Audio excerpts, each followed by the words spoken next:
Screen Live.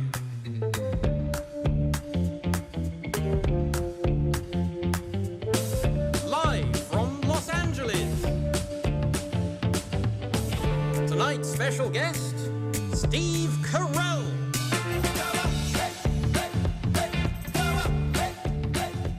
Welcome to the show. This is going to be a fun show tonight, isn't it? This is going to be a great show tonight. We have Steve Carell here for our season premiere on Access TV. How exciting is this? You know, it doesn't get any bigger than that. We've been on a hiatus. We want to welcome you all back to the show. We are going to have a great season. We've got a lot of great guests coming up in the next few weeks, many weeks. And let's have some laughs together. We're going to be taking more Skype calls this season, so you can call and talk to our guests. And we're going to be taking a lot of Skype calls tonight with Steve Carell. Before we bring out Steve, though, let's go out onto the streets of Los Angeles. Because I want to remind everybody, you know, we're broadcasting here live from Los Angeles. We're really doing that. I think that's kind of cool. You know, I mean, I'm from Canada, man. I look around Los Angeles sometimes, I think, wow, I can't believe I live here in Los Angeles. You know, I grew up in Canada. It was freezing. You go outside, it's freezing. And now it's a beautiful sunny day today, you know. In Canada, you go outside, it's so cold, you feel physical pain, you know. Here in Los Angeles, when you go outside, you just feel emotional pain.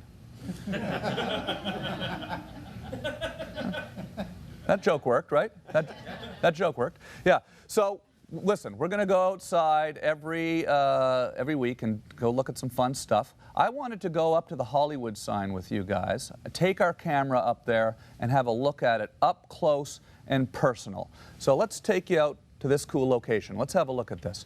Here we are, entering from above. That's what she said. This is us.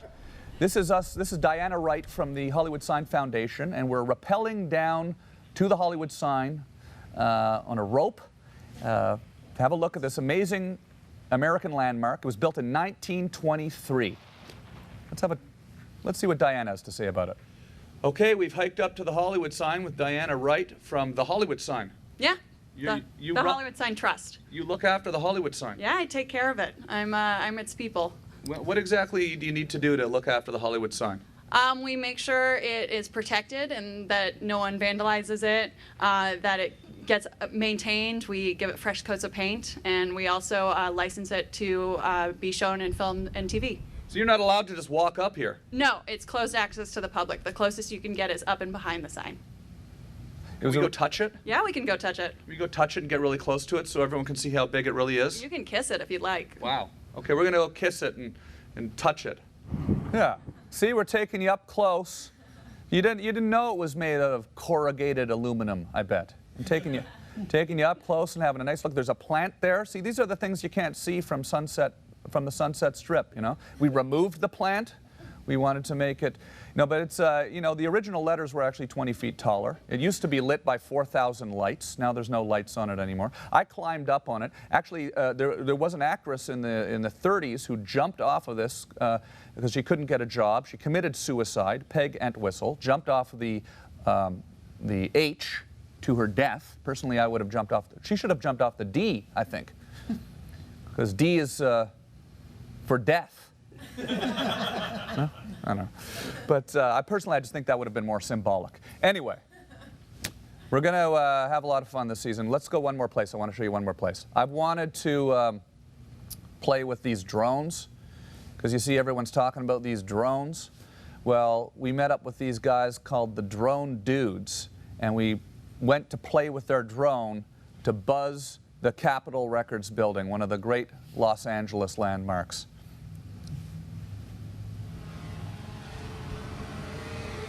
Come here. Wow. That's pretty cool. Thank you. Thank you. How's it going? Good. How you doing? This is Jeff, Andrew, and Eric. They're the Drone Dudes, and this is cool. Thanks for meeting us today. Yeah, it's great to be here. Yeah, so we're standing here right below the Capitol Records building, and we got a drone with a camera on it. What kind of camera is on that? So we've got a GoPro Hero on here. It's a really awesome action cam, great quality, and we've done a few modifications. We've changed the lens out and added an ND filter, so it's ready for, really high-end production. Okay, so now we're going to take this drone up, and we're going to show you some aerial shots. A shot like this 10 years ago would have cost $1 million. You'd have to use a helicopter to get this shot. But here we are up close and personal of this amazing, amazing piece of Hollywood. This was actually the first circular office tower in America. It was one of the first buildings in America that was made to be earthquake resistant, which is ironic because it also gets destroyed by earthquakes in every disaster movie. But there's a light on the top of the Capitol Records building that blinks in Morse code and spells out the word Hollywood. That's pretty cool. It's just fun to be able to go out and capture shots like this with such a small little tool, and just a lot of fun. I mean, a little tool, huh? That's what she said. 10 years ago. We've got Steve Carell on. That's what she said from The Office. Steve Carell's going to be here. It's going to be awesome. But no, it's just, it's a lot of fun living in this iconic city, And we're going to take this drone out. Hopefully the drone dudes will take us out again. I want to thank the drone dudes. I want to thank the Capitol Records building. Look, there's a shot of us from the sky. And we're going to take these drones. I wish I'd known about the drone dudes, though, before I'd gone climbing up to the Hollywood sign. Maybe our staff could have, done a little more research before they sent me up to rappel down a mountain on a frayed piece of string. I got that joke out all right, huh? Yeah. Rappelled down a mountain on a frayed piece of string. That is wild stuff. No? No, okay. Listen, we couldn't be happier to be back. We've had a short hiatus. It's been hard for me and all of us to go without being here on the show and talking to you, but we've been working here. We've built a new set. You can see we've got a burgundy carpet here in honor of Steve Carell, who is in the great Ron Burgundy Anchorman movie, and we're going to have an excellent, excellent show today. So let's just sit back and relax and get on your Skype and dial us up and talk to Steve Carell.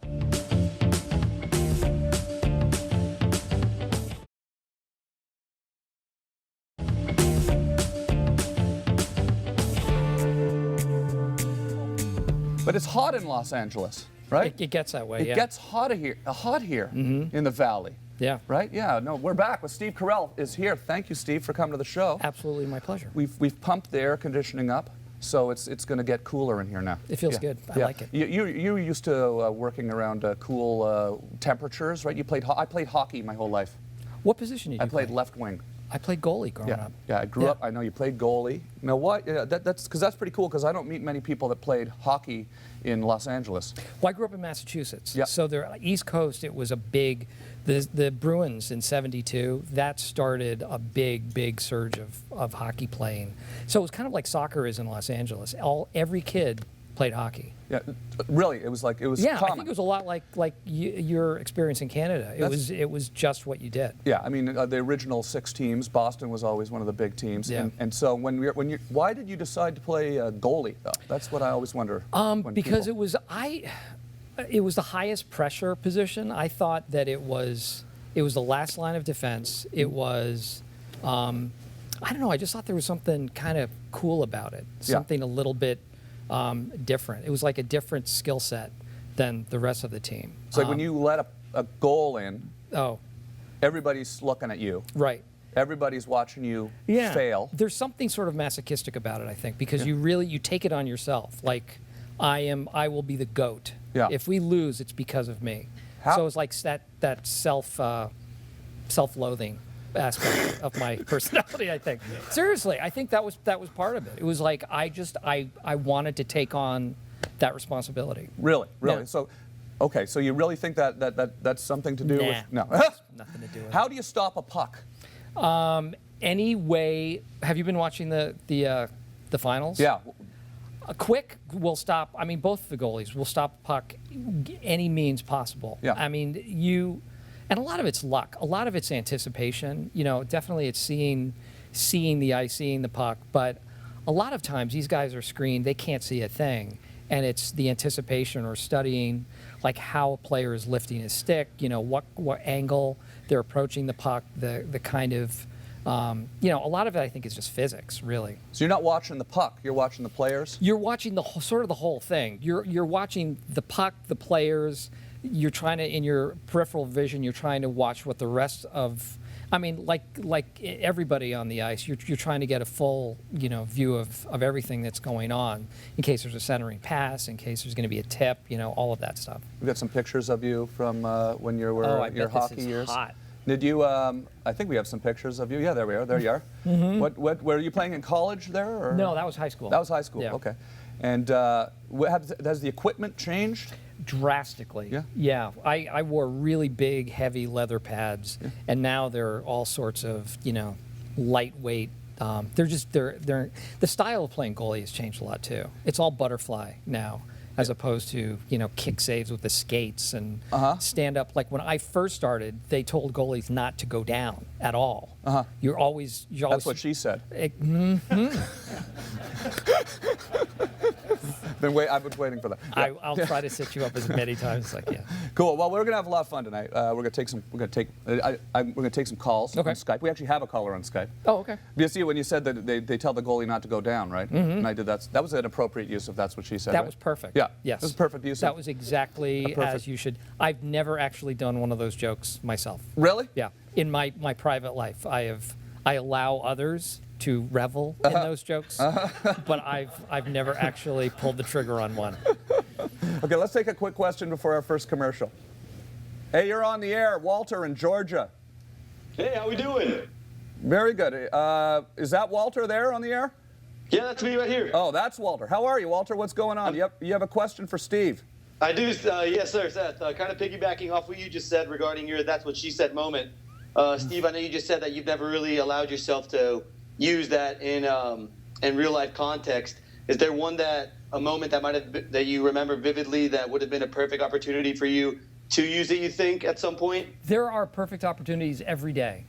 And part of the problem is I have 2 little kids, and I don't want my 10 and 13-year-old to start down that road quite yet. So, they always are presenting themselves. And sometimes I'll just look at my wife, and we have a specific look that we give each other when the opportunity is there, but we don't say it. It's just like, "Meow," you know. There's one, and we know. What's the code? That's the code for it? Yeah, it's kind of like, meh. Yep, right there. Could have done it. Okay, cool. Thanks for your call. Thanks. Do we have time for another call? Tom in Minnesota. Tom in Minnesota, you're on the air. Hey guys, how you doing? What? Okay, good. We're good. What is that, Tom? What are you doing there, Tom? These are teeth I'm working on. Can you hear me okay? Yeah. How do you think? What do you think, Steve? You like that? I love those, Tom. Thank you. Tom is what are you, Tom? A dental technician. A dental technician, yeah. Who are those teeth for? Those are for, well, that would violate the HIPAA, Health Information Privacy Act. Well, so I can't say the just do it. Just do it. Just say it. Donna. Oh, okay. I wasn't actually serious. Okay, do you have a question there, Tom? Yes, Steve, I remember you when you started out on The Daily Show with Stephen Colbert, and you did a bit called Even Stevens. I was hoping that you were going to go on when Steve takes over the Letterman Show. Could you reprise that skit on the Letterman, on the new Stephen Colbert Show? Yeah, if he invites me to do it, yeah, I'd love to. I went to his current, the Colbert Report, and we did it on that show once. Oh, I missed that.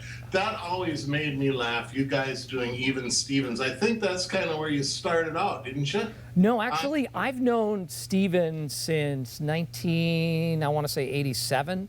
Okay. We knew each other at Second City. We were in companies at Second City, and then we worked on the Dana Carvey show together. And then he actually got me the job on The Daily Show. That was the funny bit. He's a good friend. We've been friends for a long time. Thanks. Is that just amazing to you to think that, you guys started out together, you were so young together, and now you guys have achieved this monumental success? I mean, well, I talked to him after all of this last thing happened. Actually, we texted each other, and what I was thinking is this if he does it right, this is the last job he'll ever have. This is what he will be known for, and it's so huge. And he's entered this enormous element of his career, this enormous period of his career, and it is kind of amazing to think that back 20 years ago we were just two goofballs improvising together. When you were on The Daily Show, did you ever think that you would maybe want to take that path to be in television?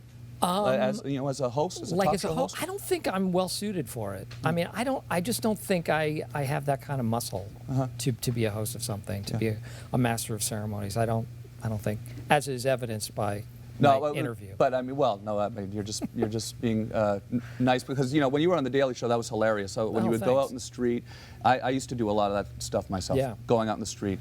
It's hard. Yeah. It's hard stuff to do. Yeah. Do you ever get beat up or anything like that? No, I never was in any jeopardy. Some people got pretty pissed off, for sure. I know Steven ran into some trouble with some skinhead people at one point. Yeah. Because they were onto him, and he went down. I don't even remember exactly where it was, and he got into a little bit of a dicey situation. A few of the correspondents did, but I never did, luckily. Like when you went to Mechanicville, when the guy kind of grabbed you. What was that? Was that real, that part? I don't remember specifically. It's on YouTube. That's on YouTube. People can watch it on YouTube. I remember what that was. It was our take on Everyone Has a Story. Yeah. And we'd throw a dart at a map, and wherever the dart landed, we'd go there and try to find a story. Yeah. And there was no story in Mechanicville, and so we just invented everything. I don't remember being in danger. Yeah. Someone might have just. You were drinking shots with the guy, and he came up, he put you in a headlock. Yeah, he was just drunk. Drunk guy. He was drunk. He wasn't really trying to hurt me. He was just roughhousing. Yeah. Cool. Okay. Well, we'll be back after this commercial break. I sued him. You sued him? I sued him. Back with Steve Carell right after this. Stick around. Okay.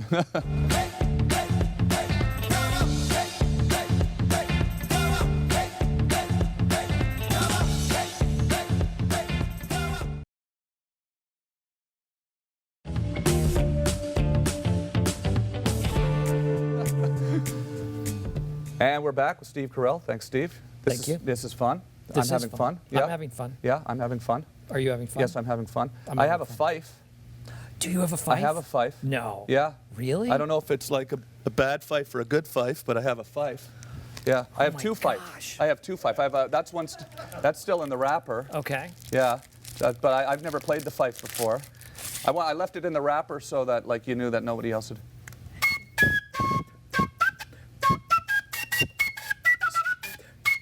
Nice. See, I tried all night to do that. I can't do that. That's what I did last night. Now I'm going to set you up for one. You ready? Yeah. All you do, Tom, is blow over the hole. That's what she said. You blow, actually.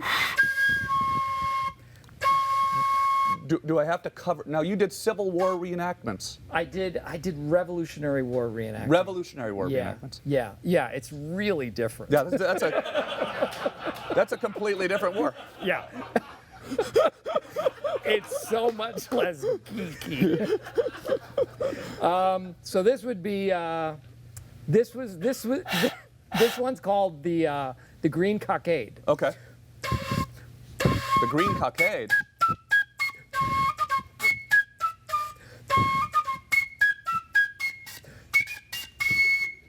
Right?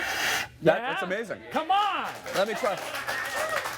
So the key is to actually just sort of blow over that. Yeah.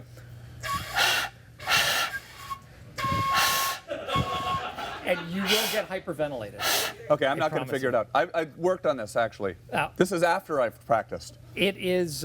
It takes a while. So what made you decide to start doing Revolutionary War reenactments? It's the girls. It's all the girls that you meet. My dad did it, and one of my brothers did it. And I thought, well, because I grew up outside of Concord, Lexington, so I ended up being a history major. So that was really, I was interested in the historical aspect of it first. And then I got to play music and be in a fife and drum corps, and I thought that was kind of cool. I started with the Minutemen, but then I became a British reenactor, which was super like hardcore. Like they were very, very, very authentic. You know, the wool in the uniforms was woven at the same factory to the same dimensions that it had been 200 years previously. I mean, they were serious about it. So in that aspect, I thought it was kind of cool at the time. Would you speak with a British accent when you were doing it? We were not allowed to speak. You weren't allowed to speak? No, because you'd be yelled at. So the officers barking out orders, yeah, they would yell. Is this when you British started thinking about maybe becoming an actor? No, the first time I thought about becoming an actor was in second grade. We were doing it wasn't even a class play. It was like a little class exercise. We were talking about the Native Americans and the Pilgrims and the first Thanksgiving. So we did these little sort of in-class plays for each other. And I remember being in a canoe and rowing. And it was all mime. So I just started rowing like this, and I changed the oar and I rowed on that side. And I'll never forget it. The teacher, Mr. Blackman, pointed that out and said, "Oh, did you notice Steve used the oar on both sides so the canoe didn't go in a circle?" And it was just sort of, you know, for second grade, it was just like an intuitive thing that I had done.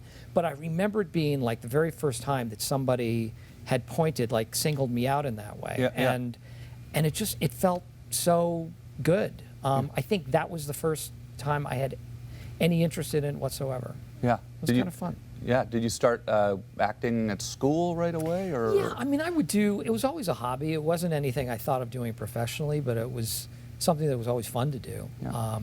But I wasn't a class clown. I wasn't like a big ham in class. But I liked, I liked playing sports. I like playing the fife. I like being in plays. I was a winner. Cool. We have a call from Pennsylvania, Julie Ann. Julie Ann, how are you? You're on the air with Steve Carell. Hi, Tom. Hi, Steve. How are you guys? Well, how are you? I'm good, thanks. So I was wondering if there's a comedian or comedic actor you look up to, and if so, who is it?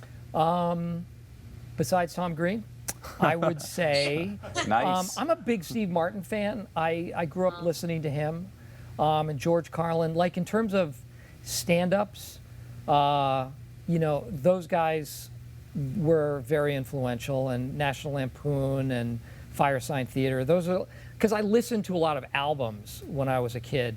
In terms of like actors specifically, I'm a big fan of.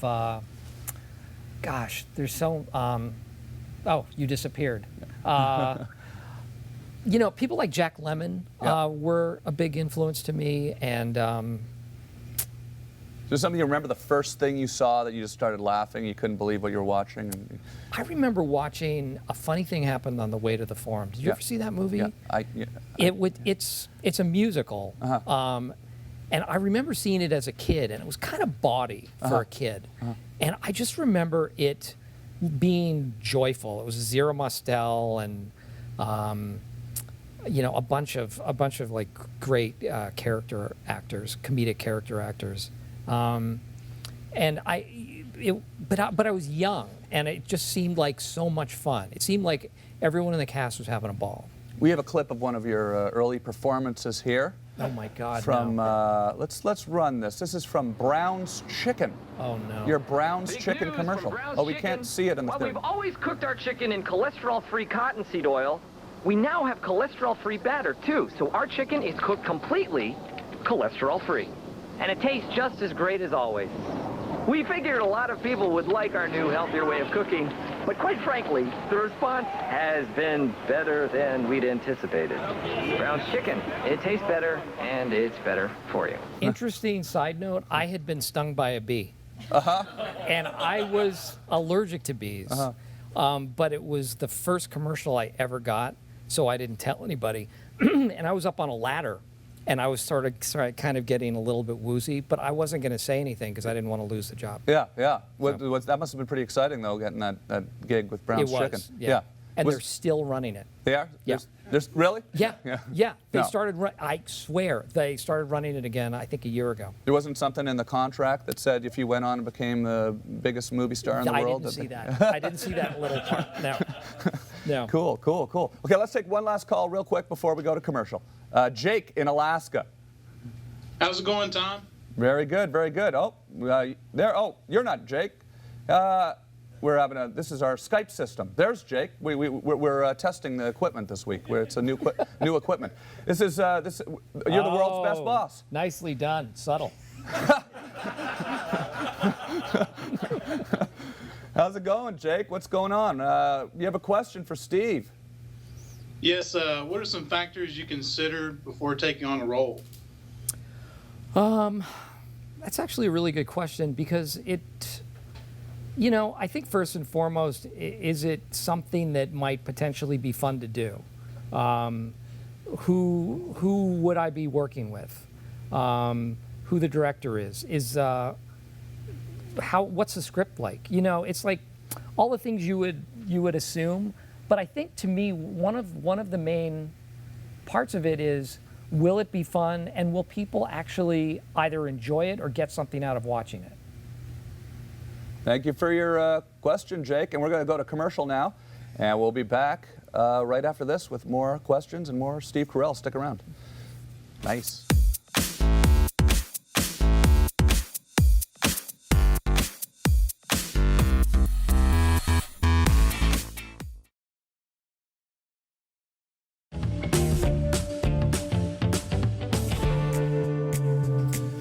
We're back with Steve Carell, and thank you for doing this.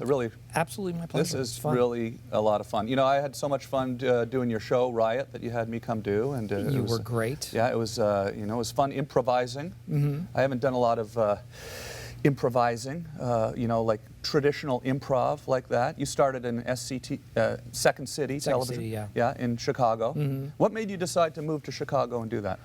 I had seen Second City when I was in college. They came. I was in an improv group in college, and Second City toured to I think Ohio State, which was nearby where I went to school. And we went to see them, and I thought that's what I want to do. That's to tour around the country just doing sketches and improv at colleges seemed like the best gig ever.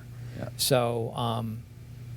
When we graduated, me and two of my friends moved to Chicago and just picked up and just went for it. Basically, yeah. Got an apartment, started an educational theater company. Uh-huh. That's how we thought we were going to pay the bills. Uh-huh. We did a 2-person version of Lion, Witch, and the Wardrobe, uh-huh. where we played all the characters, and and within weeks of it, we all decided this was a terrible idea. Like, we did it for a couple of years, but within the same week, without discussing it, at the same part of the show, we all decided we can't do this anymore. It was when we were playing Mr. Beaver. Uh-huh. We had like funny glasses in the nose and this thing. All the stuff came out of a trunk, and we were doing these very silly Mr. Beaver voice, looking out at these little kids, and I thought, nope, this is going nowhere for me. Now, you would take classes at first, and then you eventually became part of the cast, or? Yeah, over years. I mean, you take series of classes in different levels, and then you were invited to audition at a certain point, and so there's a lot of pressure because if you don't get in, chances are you don't get to audition over and over and over. It doesn't really work like that because there's always a fresh crew of people coming up to audition. But yeah, so that's how it panned out. We have a hilarious clip. We have a clip from Chicago. Oh, wow. From. I killed a few people.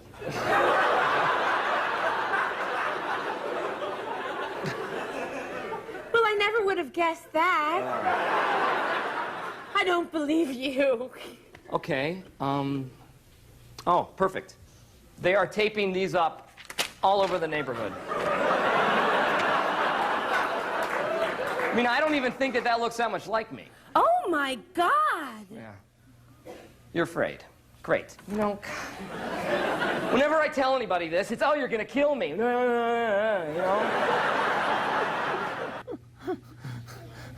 That must have been just so much fun to be doing that in front of an audience like that. And, great audiences. It was because in Chicago the audiences were very savvy and very understanding as to what improv is. You know, the very nature of it. It's gonna suck a lot of the time. It's just gonna be bad, and they went along with it, which was great. You know, so 6 nights a week. Was that improv there? This was based on an improvised scene. Yeah. You know, I had this idea. Amy Sedaris and I actually did that scene originally, and we just came up with the idea of this. You know, it's sort of a pickup scene. It's a meet cute between a serial killer and a pretty girl, and they fall in love. But it ended up being pretty close to what that was, the first improv. Well, is there like a #1 rule to improv, a main trick that you're supposed to do when improvising? I guess listening is the most important. At least that's what I always thought. Yeah. You know, and not trying to get ahead of yourself, or not trying to think of jokes either. I think when people start to think of jokes or gags, they are immediately drawn out of the scene, and they're not listening anymore, and they're not responding the way a person would be naturally. Yeah. Okay. Cool. Let's take a question from. Where are you calling from? This is Judy, right? This is Judy. Yeah. Judy. Yeah. Hi, Judy. How are you? I'm good. How are you? Good. Good. Hi, Judy. And who is your friend? Hi, Steve. Yeah. Who's your parrot friend? What's that? Yeah. This is Rudy. Yeah. And she's 22 years old. Nice. Oh wow. Yeah. And she bites a lot. Yeah. I have a green-winged macaw myself. So, do you have a question for Steve? Yes, I do. Okay, all right. Steve, I'm a big fan, my friend. Oh, thanks. Big fan. Now, if you could make a sequel to any of the films that you've made, what would it be? 41-year-old whore.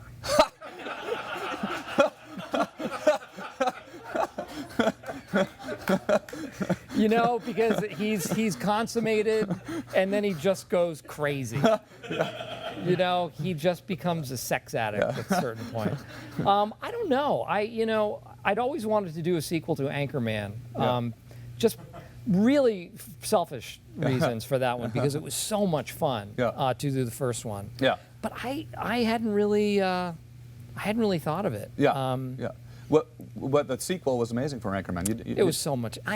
Again, you know, it's a world that I think you either love or you don't. But it was like going to camp with those guys. That scene at the end, with a fight scene at the end, was that just the most insane day shooting that? I think it was like a week, and every day, you know, there's Kanye, and there's Tina Fey, and there's Amy Poehler, and like this conglomeration of people that would just kind of come in and out, and we'd shoot their scene. Sacha Baron Cohen is there, and Jim Carrey is there, and Will Smith.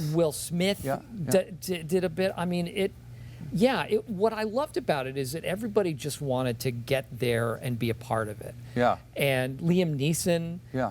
He did it on the condition that his son was one of his team, because his son was a fan of the first movie, and they could not have been sweeter and more fun.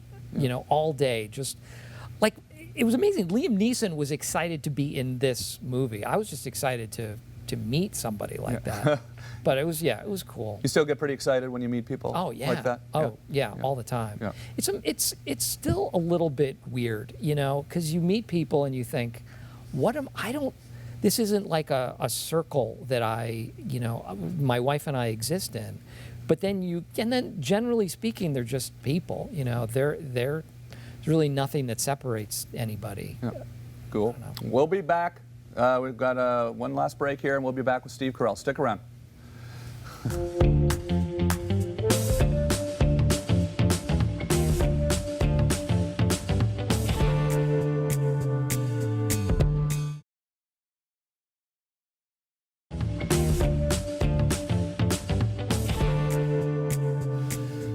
We are back, and this is, we went out on the street of here in beautiful downtown Burbank, right?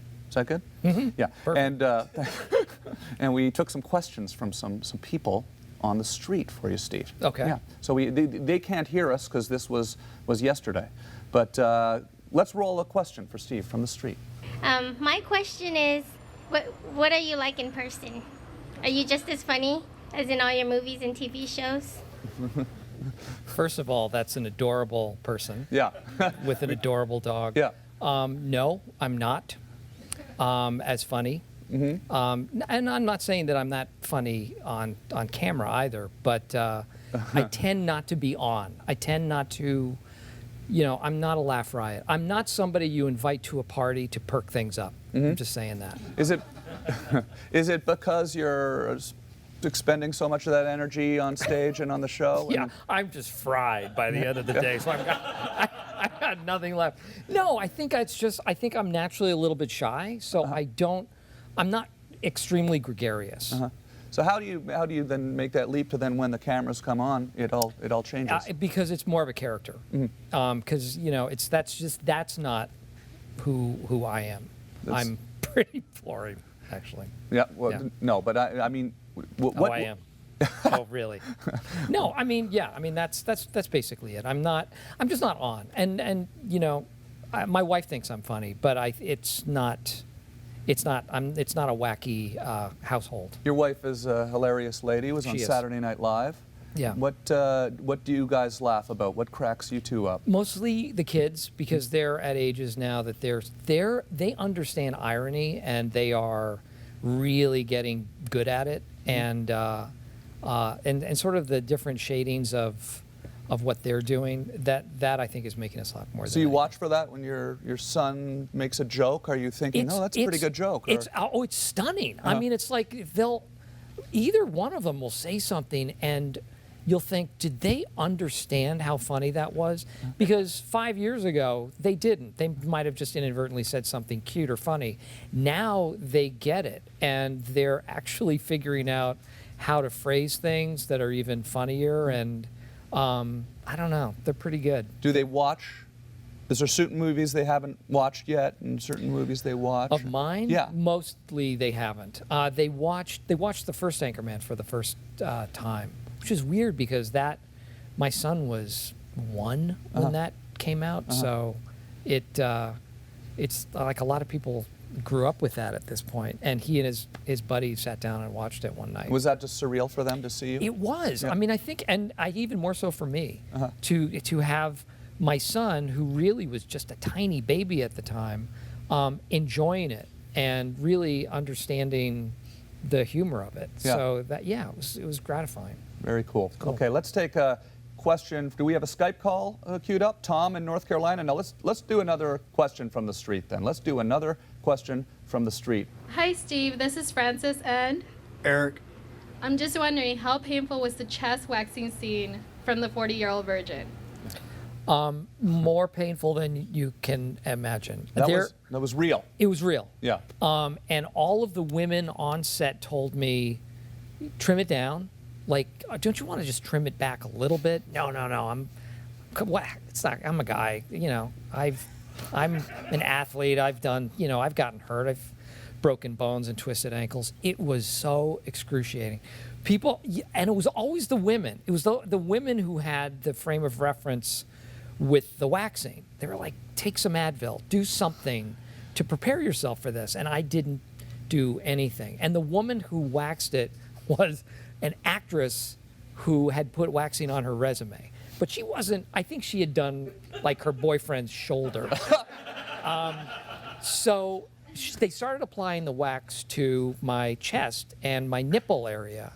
And she was just about to rip it when somebody yelled, stop, you need to put Vaseline on the nipple because you can actually rip the nipple off with the right amount of hot wax. Which would have been pretty funny. It would have been hilarious. It would have been a classic. It would have been a classic scene had that happened. Already classic scene, yeah. but it was pain. It was yeah. And the worst part was when it grew back in. It was just a mess. It was like ingrown hairs. Are you saying it's still like that now? Or? Yeah. I just left it. I keep shaving it down. But was the idea was just that was the very first take? Was that the first time you'd ever felt that, or you didn't try it before? No. We didn't do any testing at all. And it was I said to Judd, I think we should do this scene. I think I should really do it because, not so much because it would be funny that I'm doing it, but the three guys standing and watching would be so horrified. You can't act that as well as just experiencing it. So it was legitimate.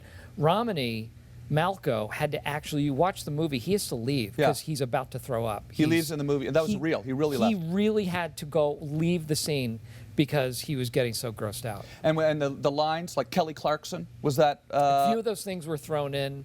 A few of those. I was wondering where Kelly Clarkson came from. That was Judd. Judd was just like, yell Kelly Clarkson. Next poll, yell Kelly Clarkson. So I yelled it. Cool. Okay, this looks great. We have, is this Tom in North Carolina, or is this One Direction? What's going on, guys? How are you? Good. Hello. You have a question for Steve? Yeah, Steve, did you have a backup plan if it didn't work out as a performer? Teaching. I thought I would teach history and maybe coach a sport or two. That was my backup plan. And as far as I'm concerned, it's still in place. Yeah. But yeah, that's what I thought I would do. That's what was interesting to me. Yeah. And I thought I could make a career and an interesting career out of that as well. Would you ever consider doing something like that later in life, going back and teaching acting or teaching school? I don't know about acting. I mean, I don't know how great an acting teacher I would be, but I think I'd be more interested in teaching an academic subject. Very cool. All right. We'll be back. Stick around.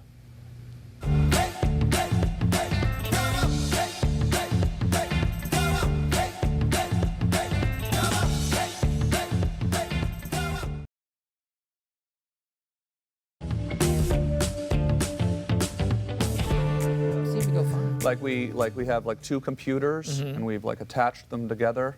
We're back, and they're like kind of like we're building a new system for the Skype system. So I thought it worked. Yeah, it worked great. It worked great. Yeah, but the system went down. But we won't take another Skype call. We're back. Steve Carell's here. We're back. We have a clip. Sometimes I like to do that too, where I just keep talking when we come back about something weird. You know? It's very organic. Yeah, just to kind of make it kind of.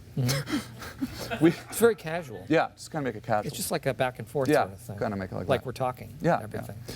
We have a clip from Foxcatcher in your film that's coming out this year, and I wanted to just look at it real quick because it's a different type of role for you, and then maybe talk about that for a second. Okay. And let's have a look at a clip. Do you want to? Well, I'm a wrestling coach, and I have a deep love for the sport of wrestling. And I wanted to speak with you about your future, about what you hope to achieve. What do you hope to achieve, Mark?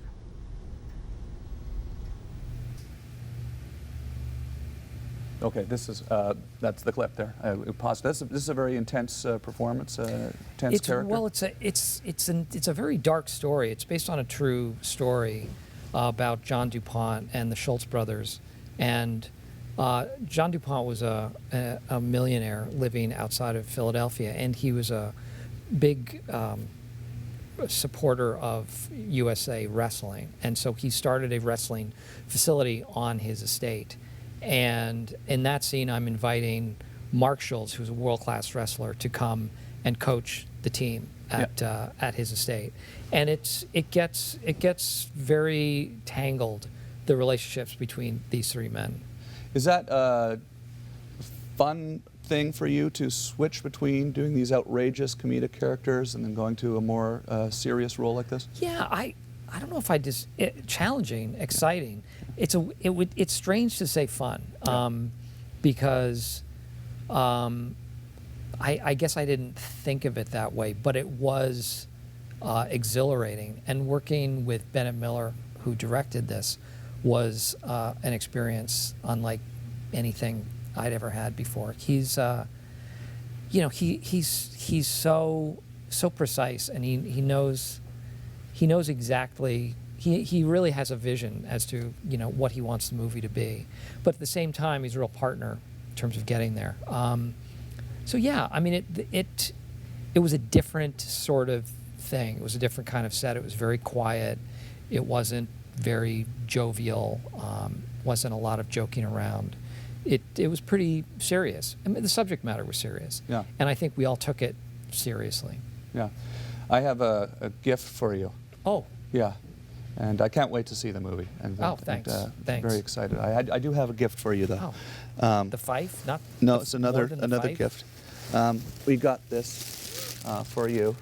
Really? This came from the Marshfield Hills Village store. Oh my gosh! On Boston's South Shore. This is. This is a very high-end gift. Yes. Yeah.